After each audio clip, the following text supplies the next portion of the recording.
And the winner is Caitlin Clark, ladies and gentlemen. Okay. I'm going to accept this award on behalf of her. It's a nice accessory for you in the meantime. Thank you very much. She's obviously not here right now.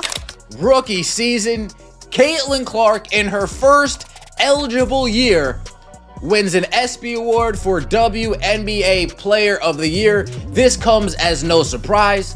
What happens when an empire built on dominance and sheer will suddenly finds itself on the verge of total collapse? We are witnessing the dramatic unraveling of a WNBA dynasty right before our very eyes, and at the center of this storm is a Jo Wilson, a titan of the sport who can only watch in apparent disbelief. For years, she was the undisputed queen, the force against which the entire league was measured. Now, she finds herself relegated to the sidelines of the narrative, a spectator to the meteoric, unstoppable ascension of Caitlin Clark, who isn't just knocking on the door to the throne, she's already taken a seat and changed the locks. Oh, what a wonderful day it is to wake up. And Caitlin Clark is the WNBA Player of the Year, awarded by the ESPYs. You know why? Because the god Caitlin Clark is the face of the league. Ladies and gentlemen, not no weak-ass BET award where the BET Awards ain't held no weight for over 10 years. A real award, awarded by the ESPY. The cold, hard numbers paint a picture of a dynasty in free fall. The Las Vegas Aces, once the pinnacle of basketball excellence and two-time reigning champions, are now languishing with a painfully mediocre 11-11 record. This isn't just a slump, it's a stunning and catastrophic fall from grace that has sent shockwaves through the league.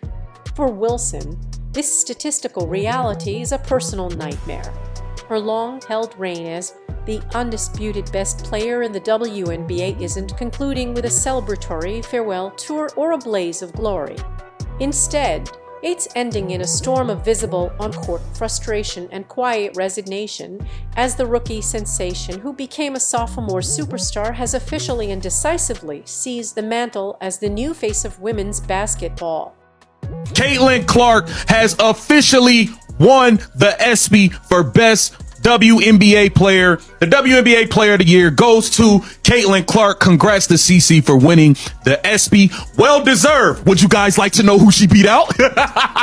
Would you guys like to know who lost to Caitlin Clark? This ain't no BET. All right. My bad. You know how y'all get. I can't even say no jokey jokes, man. Dang. Caitlin Clark officially won the ESPY. Versus the other nominees, she beat out A'ja Wilson, Breanna Stewart. The league standings tell an even more brutal story of this precipitous decline. Alongside other league powerhouses like Breanna Stewart and Nafisa Collier, who are thriving, A'ja Wilson's 2025 season has become a cautionary tale. Her Las Vegas Aces, the team that once stood uncontested atop the WNBA mountain, have plummeted to a .500 record, clinging desperately to the 8th spot in the league. To put this collapse into perspective, it was just 2 years ago, in 2023, that they were hoisting the championship trophy. Just 1 year ago, they were still considered top-tier contenders before a semi-final exit.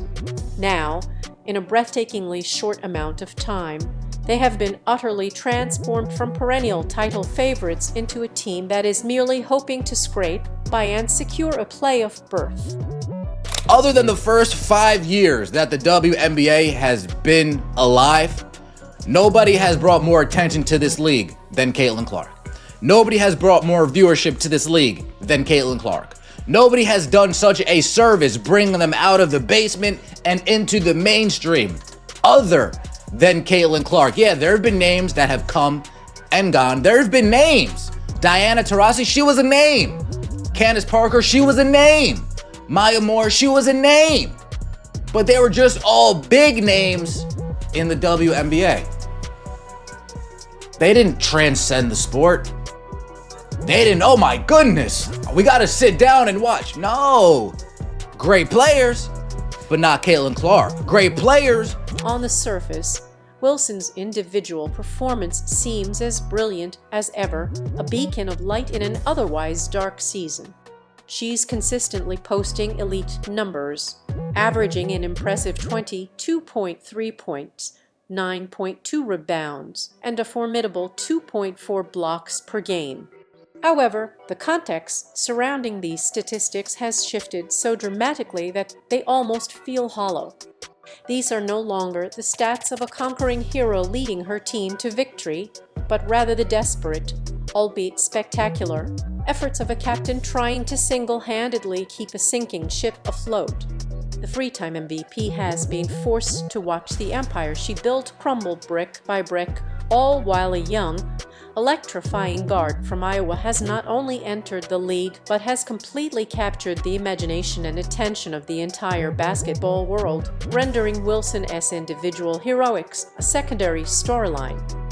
The nominees were Nafisa, A'ja Wilson, and Breanna Stewart. You know what's ironic about this? Is that the players ranked her 9th best guard in the W. But whoever is voting on the nominees for the ESPYs says that she's a better player overall. I think we all know there's one player in that group of nominees that's not too happy about this shit. But congratulations to Miss Caitlin Clark, man. She deserves this shit, man. The internal pressure cooker has officially boiled over, and head coach Becky Hammon's raw frustration is no longer being hidden behind closed doors. Following a particularly disgraceful and humiliating loss to the Indiana Fever, a game in which Caitlin Clark wasn't even on the floor, Hammond delivered one of the most scathing public assessments a coach could give. She eviscerated her team's effort, calling it one of the worst games she has ever seen and a complete lack of professionalism. In that defeat, the once mighty Aces offense sputtered to a season-low 54 points, shooting a pathetic, almost unbelievable 26.2% from the field. It was a performance that signaled something was fundamentally broken within the team's core, a clear sign of a championship culture in complete disarray. 3 quarters of trash. The offense was trash, the defense was trash. There has to be some fight back. If they're going to allow that kind of physicality, my team has to step up and match that physicality, period. One team is physical and one team is not. One team is 3 steps behind and one team is not. They got all the 50-50 ball. I mean, they busted our ass in every kind of way, Michael. There's just no two bones about it. It's one of the worst games I've ever seen. A deeper dive into the team's analytics reveals an organization in a state of systemic collapse.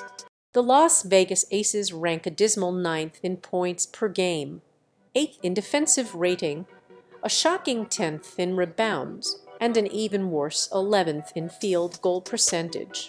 Their ball movement has vanished, placing them second to last in assists, and their ability to run the floor is non-existent, ranking dead last in fast break points. For a team that once shattered offensive records and imposed its will on both ends of the court, these numbers are an indictment of a spectacular failure. And as Wilson's Aces have imploded, Caitlin Clark's star has burned brighter than ever, culminating in her winning the recent SPY Award for Best WNBA Player, a symbolic passing of the torch where she beat out Wilson, the 2-time prior winner, solidifying the new world order. All great players, all deserving, awesome players, some of the best in the world. I actually think that those 4 are the best 4 players in the world. So definitely great competition with the nominees. We got to talk about it, man. Caitlin Clark, she came in and has been spectacular, especially that rookie season. She came in and was first team all WNBA, first team, absolutely sick, all-star, broke pretty much any record you could have as a rookie. She shattered it. You know, over 60-some records. What was the slogan? Is there a record for record? Caitlin Clark's influence, however, extends far beyond her own box score or collection of individual accolades. She has become a gravitational force that elevates her entire organization.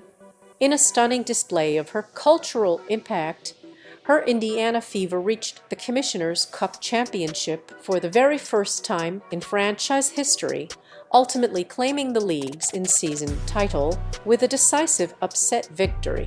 The most telling detail of this achievement: they accomplished this feat while Clark was sidelined with an injury, demonstrating that her presence has instilled a winning mentality and a newfound belief system that permeates the entire roster. When she is healthy, her production is nothing short of elite, but her true value lies in her revolutionary court vision and basketball IQ, which have transformed the Fever's offense and made every single one of her teammates a more effective player. At 12-11, the team is in firm playoff contention, a remarkable turnaround for a franchise that had endured 8 consecutive years of missing the postseason before her arrival. Goofy clown, she ain't the face of the league. She ain't this, she ain't that. Her second year in the WNBA, man. Running the league. WNBA Player of the Year, Goofies. What y'all gotta say?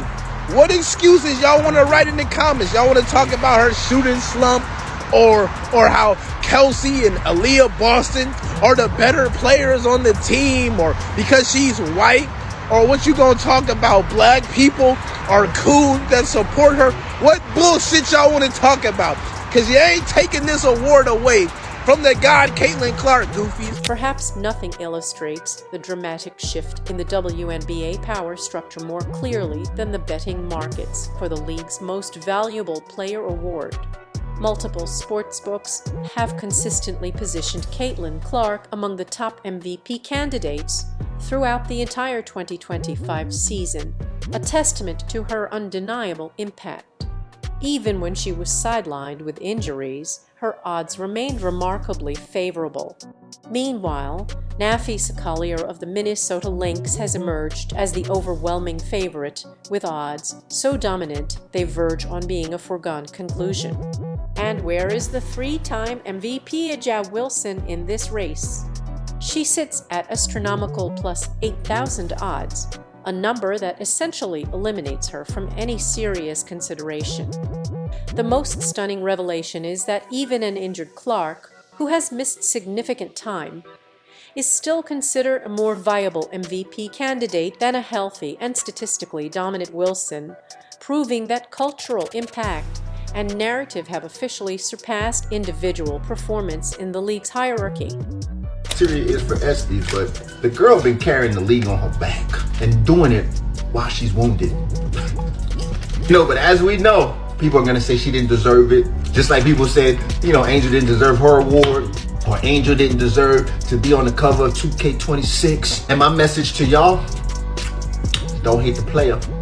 The rot within the Aces organization seems to run deeper than just a single season of underperformance, stemming from a series of questionable franchise decisions that have systematically dismantled their championship chemistry.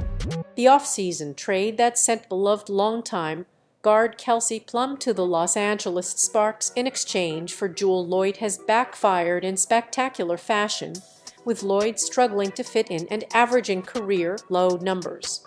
This roster turmoil has clearly worn on Wilson, whose frustration has become a recurring theme of the season. Her emotional outbursts, directed at teammates, coaches, and officials, including a now-famous halftime rant, reveal the immense pressure she feels carrying a franchise that has lost its championship identity. Compounding the issue, the departure of key veteran role players has exposed a critical lack of depth, forcing Wilson to shoulder an impossible burden while her team's championship window slams shut right before her eyes. This award is for the people who moves the needle for their team, who's the most dynamic individual for their team to get their team over the hump. And clearly, only one name only stood out to me. It's clear as day. Caitlin Clark, aka my precious CC. You can be a goofy all you want to and keep going against the grain like we all can't see. You hear me? Whether you wear glasses or not. The eye test tells everything, and numbers don't lie. Beyond the statistics, the standings, and the on-court struggles, A'ja Wilson is being forced to confront a truth that is both harsh and inescapable. The WNBA has fundamentally moved on from her era. Caitlin Clark embodies everything the modern league desires in a superstar. She is young, relentlessly exciting, incredibly marketable, and possesses a rare ability to capture the attention of the mainstream sports world. Clark's jersey sales, television ratings, and social media engagement completely dwarf Wilson's, despite Wilson's far superior list of career accomplishments. Arenas sell out across the country to catch a glimpse of the fever, while the Aces are struggling to generate the same buzz even in their own city. This generational shift is starkly evident in how the league itself markets its players, with Clark receiving prime promotional placement and marquee television slots, a clear business decision that anoints her as the future while positioning Wilson, at just 28 years old, as a legend from a now concluded era. I am absolutely a Caitlin Clark fan. She is an amazing point guard. What she has done for the WNBA, that sometimes when I think about it, I'm just like, that was her calling. Like, she was supposed to shine that light. And the WNBA has been doing what it's been doing, but that mission was given to her to shine that light, and I respect her for that. I cannot take that away from her. I love her style of basketball. Her pass, she's literally a Tom Brady. While Joe Wilson's individual excellence remains an undeniable fact, the modern landscape of sports analysis dictates that context is king. She continues to lead the league in key categories and posts elite efficiency ratings, but these brilliant numbers are increasingly viewed as empty stats generated on a team that is treading water at 500 with no realistic championship aspirations. Efficiency without winning simply doesn't carry the same weight in MVP discussions or legacy debates and more. The contrast with Caitlin Clark is glaring. Clark's assist numbers directly translate into tangible team success, evidenced by the Fever's historic Commissioner's Cup victory. It highlights the crucial difference between individual brilliance and transformative impact. Wilson's game remains more individually focused, while Clark's elevates an entire franchise. In today's game, that distinction is everything. But at the end of the day, CeCe makes her team better, and without CeCe, they don't look so good. If you watch the game or been watching the games before she got hurt, that'll tell you all that you need to know. And understand, CeCe, a lot of us love you and appreciate what you do for the game. For the very first time in her illustrious professional career, Joe Wilson must now navigate the complex and uncomfortable reality of being the second best player in the league she once ruled.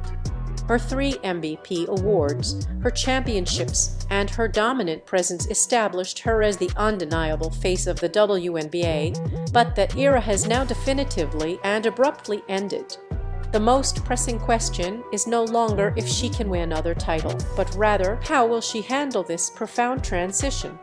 Her emotional responses throughout the 2025 season suggest that accepting a secondary status will not come easily. The competitive fire that forged her into a champion now risks working against her, as she appears to be fighting a losing battle to remain relevant in a league that has already turned the page. The psychological adjustment from being the undisputed best to being merely one of the very good is a monumental challenge that will define the next chapter of her career. There's actually no reason to give this to AJ Wilson.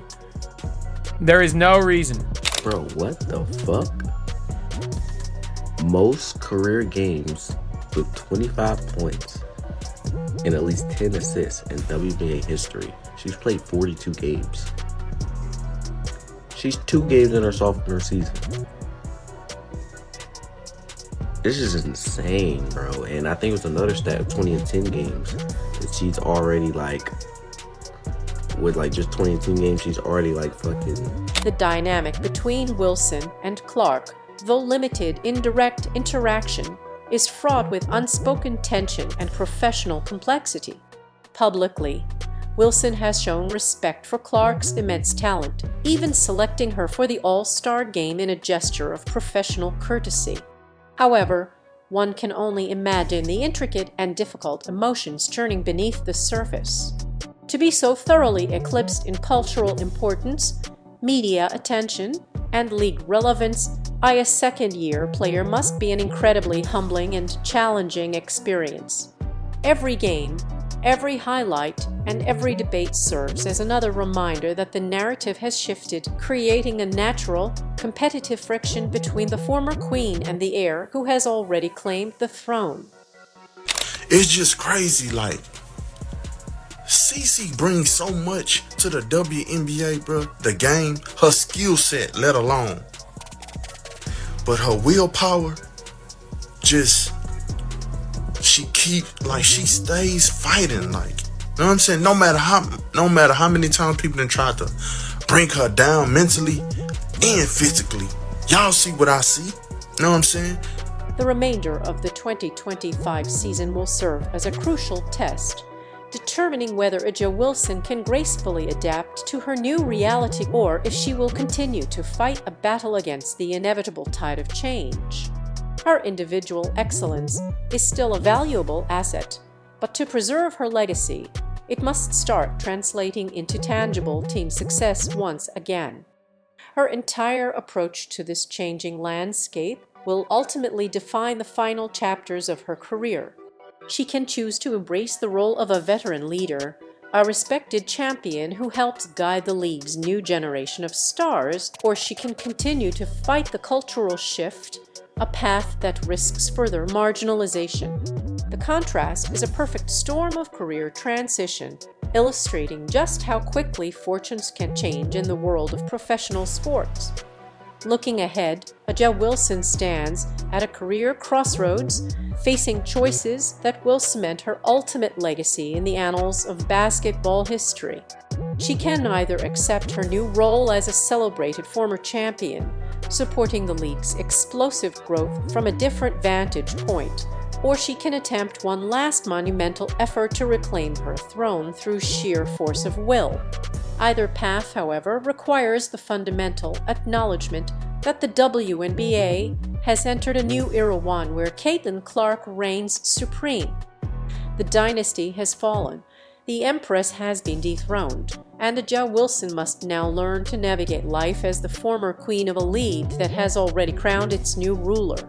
If you found this breakdown of a dynasty's fall as fascinating as we did, make sure to hit that like button, subscribe to the channel, and ring that notification bell so you don't miss our next deep dive. We want to hear from you. What do you think is next for A'ja Wilson and the Aces? Drop your thoughts and theories in the comments below.